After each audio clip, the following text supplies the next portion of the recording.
How to make a new account or create new account on Instagram. Hello everybody, welcome back to my channel. This is me, Pipin Misnet, and today I'll guide you on how you can create new account on Instagram. Simply go ahead and open up Instagram application. Now here I'll just log out of my account real quick. So you can tap on your profile icon at the bottom right, tap on the hamburger at the top right, scroll down and you can see log out of all accounts. You can log out. Now once you're logged out, you'll be headed to the login page, right? There you'll be able to find the option to create the account as well. So you can see the accounts here. Down below you can see log into another account. You can tap on it. Once you tap on it here, I'll just cancel this, but you can see create new account right here at the bottom. You want to tap on it. Once you tap on create new account, you can simply sign up using either your mobile number or your email address.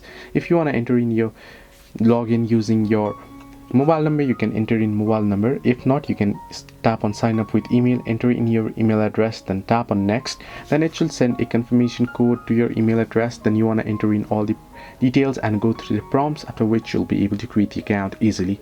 Hope this helped you. Do like and subscribe, and do not forget to leave a comment down below if you have any further issues.